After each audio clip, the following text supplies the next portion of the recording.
Today we dive into a mystery that has puzzled archaeologists and historians for over a century. A relic from ancient Babylon, a clay tablet known as the Imago Mundi. At an estimated 3,000 years old, this ancient map might hold the key to one of the world's most enduring mysteries, the possible location of Noah's Ark. In 1882, British archaeologists unearthed the Imago Mundi in modern-day Iraq. This clay tablet, now housed in the British Museum, is inscribed with cuneiform, a writing system of wedge-shaped symbols used by the Babylonians. At first glance, it appears to be a rudimentary map of the world as they understood it. But for scholars, it's much more. They believe it contains clues about the flood myth, the tale of a great boat and a family surviving a deluge, a story that closely mirrors that of Noah's Ark. The Imago Mundi is, in essence, a circular world map. Mesopotamia, the cradle of civilization, sits at the center of the map. Surrounding it is a ring labeled as a bitter river, perhaps the boundary of the known world at the time. This representation of a world encircled by water shows how ancient Babylonians envisioned their universe, with their land at the heart of all creation, bordered by a mysterious river that marked the edge of what they knew. But it's not just the map's illustration that captivates researchers. The real intrigue lies on the reverse side of the tablet, where a guide for travelers is etched in cuneiform. It describes a journey to a place known as Urartu, a region anciently identified with the mountainous of Ararat. It even includes specific instructions. To the fourth, to which you must travel 7 leagues. 7 leagues, an ancient measure of distance, would have guided a traveler to a specific point, and along the way, the tablet tells them what to look out for, including an object as thick as a perisiktu vessel. This reference to a perisiktu vessel is especially compelling. Other ancient tablets suggest that this vessel was designed to withstand the wrath of a great flood, much like the Ark in the Babylonian mythology. Could it be that the Imago Mundi points toward the very location of this legendary vessel? Scholars suggest that the mountain mentioned, Urartu, may in fact be the same location known in Hebrew tradition as Ararat, the resting place of Noah's Ark. Dr. Irving Finkel, a cuneiform expert and curator at the British Museum, is one of the leading voices studying this tablet. According to him, the Imago Mundi not only echoes the flood story, but does so as a historical account, not myth. Finkel believes that the Babylonians recorded this journey and its landmarks as factual, essentially a roadmap to the Ark's supposed remains.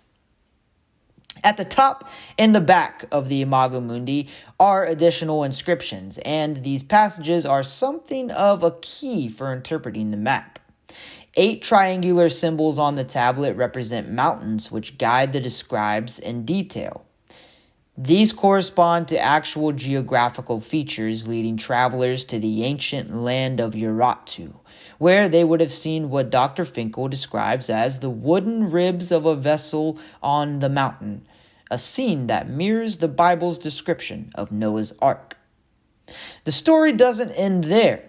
The Imago Mundi isn't the only artifact that recounts a great flood. Babylonian mythology tells of Utnapishtim. I'm going to butcher this word, guys. Utnapishtim, who, like Noah, built a great boat at the god's command and saved life on earth from a massive flood. After 150 days of devastation, this ark also found land at a mountain peak in Urartu.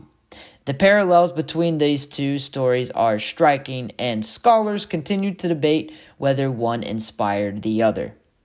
The exact location of Noah's Ark has been a point of controversy for centuries. Mount Ararat in Turkey has long been considered a possible resting place for the Ark, but not without dispute.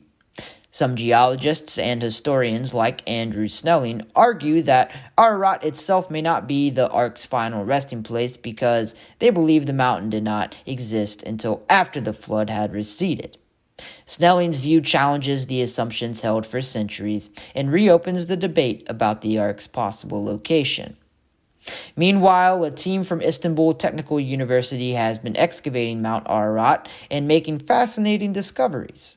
In 2023, they reported finding clay and marine materials, remnants that hint at ancient human activity around 3,000 to 5,000 years ago.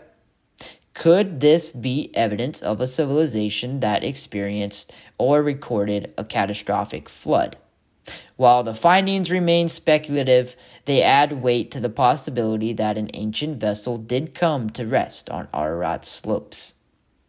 With every new discovery, the Imago Mundi reveals even more of its secrets. Dr. Finkel notes one final clue, a passage on the tablet that instructs travelers to reach the fourth point, where they'll supposedly find a giant vessel. Finkel speculates that anyone making this journey might indeed have seen something awe-inspiring, something preserved for centuries in these remote mountains. And if that weren't intriguing enough, the Imago Mundi offers glimpses into Babylonian beliefs, alongside Marduk, their god of creation. Babylonians believed in mythical creatures like the Scorpion Man and a lion-headed bird known as the Yanzu. This tablet, much more than just a map, is a record of their worldview, a glimpse into a time when fact and myth interwove seamlessly, shaping their understanding of the world. As our modern world races to uncover the mysteries of the past, the Imago Mundi challenges us to consider that ancient myths and legends may have roots in real events. Is it possible that the biblical flood story is part of a deeper shared human memory?